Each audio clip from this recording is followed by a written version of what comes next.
La política macroeconómica es aquella que afecta a un país o a una región en su totalidad. Se ocupa del régimen monetario, fiscal, comercial y cambiario, así como del crecimiento económico, la inflación y las tasas nacionales de empleo y desempleo. Se opone a la política microeconómica que se centra en sectores, regiones, barrios o grupos concretos. Política monetaria en México. Se conoce como política monetaria lo que hace el Banco Central, en este caso el Banjico, para administrar la cantidad de dinero y crédito en la economía. En México, el objetivo de la política monetaria es mantener la estabilidad de precios, es decir, controlar la inflación. Su instrumentación la lleva a cabo el Banco Central en los mercados financieros. Los organismos que se encargan de determinar la política fiscal en México. El Gobierno federal, a través de la Secretaría de Hacienda y Crédito Público, trabajan equitativamente en la definición e implementación de políticas fiscales enfocadas a buscar equilibrios en los programas de gastos e ingresos del gobierno. Gracias a esta política fiscal y a los esfuerzos por ampliar la base de contribuyentes y hacer más eficientes los sistemas recaudatorios, México ha venido aumentando consistentemente su recaudación fiscal y reduciendo su dependencia a los ingresos petroleros durante los últimos años. El rol o impacto de las instituciones económicas internacionales para la toma de decisiones políticas macroeconómica impactan de manera en que el precio de la moneda ya aumente o disminuya, además de que los impuestos en el comercio pueden aumentar o disminuir y también aumenta o disminuye el crecimiento económico. Las funciones del Poder Ejecutivo y Legislativo en la política fiscal. El Poder Ejecutivo consiste en dictar y hacer cumplir las leyes que apruebe el gobierno o el jefe de Estado.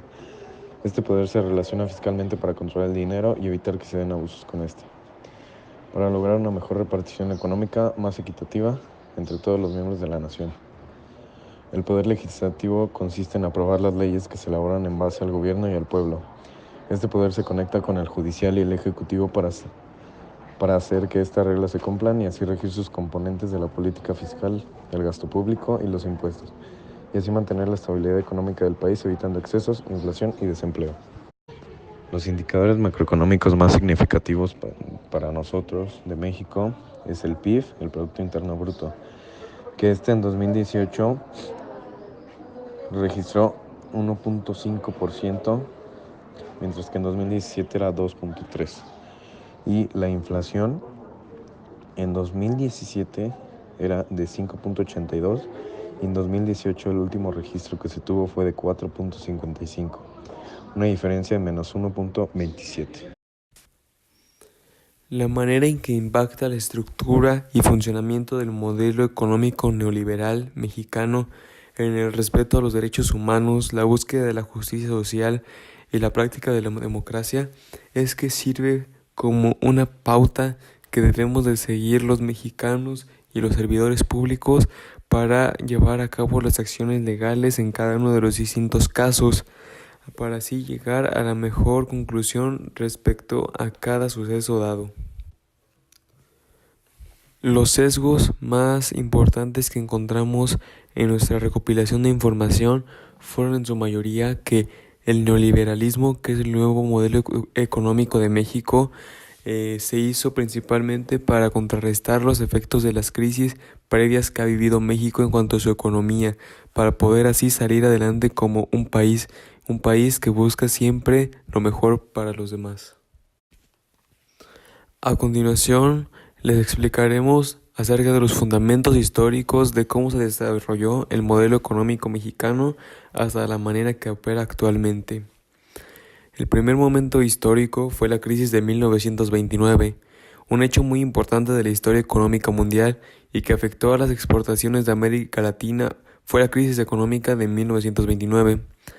Fue producida por el proteccionismo comercial que dificultó las exportaciones y con un fuerte aumento de la producción de bienes de consumo, automóviles y construcciones. Después viene lo que es el periodo cardenista, que al finalizar la Gran Depresión en México se empiezan a dar cambios de relevancia. Durante la administración del presidente Lázaro Cárdenas del Río, se inició la reforma agraria. Se nacionalizó la industria del petróleo y de los ferrocarriles. se desarrolló un proyecto de desarrollo nacionalista con autonomía exterior. Después se vienen los inicios del modelo de industrialización sustitutiva de 1940 a 1955, que durante el sexenio de Ávila Camacho se crearon las bases para el proceso de industrialización en México, mejor conocido como el modelo de industrialización sustitutiva o modelo de sustitución de importaciones. Con la finalidad de impulsar la industrialización en México, se crearon algunos organismos como Sosa Texcoco, el IMSS, entre otros. Después de eso, viene la segunda fase del MIS de 1955 a 1970. La segunda fase del modelo se desarrolló en el periodo 1955 a 1970. Este periodo fue caracterizado por un endeudamiento con el exterior para poder financiar el gasto público, pero no todo fue tan negativo, ya que el desarrollo de la política económica del sexenio de Adolfo López Mateos permitió el crecimiento sostenido, con una inflación inferior al 5% y una estabilidad cambiaria. Después viene lo que es la crisis del MIS. Durante el periodo de Luis Echeverría Álvarez, la crisis se dejó sentir, debido a todas las irregularidades económicas que se venían arrastrando de los sexenios anteriores, como el fuerte gasto público, financiado por una excesiva oferta monetaria, endeudamiento externo y un fuerte déficit de balanza de pagos, creando situaciones adversas para la economía, caracterizada por un crecimiento notable de la inflación. Se devaluó el peso, aumentaron las importaciones de alimentos, creció la deuda externa y la fuga de capitales, para así poder llegar al modelo neoliberal en México, que es de 1982 hasta la fecha. Esto ocurrió durante el sexenio de Miguel de la Madrid Hurtado. Se inicia una etapa de privatización de empresas paraestatales y una política económica que se apega al modelo neoliberal basado en el libre mercado interno y externo, donde se redujo los aranceles a las importaciones y se eliminaron las barreras arancelarias.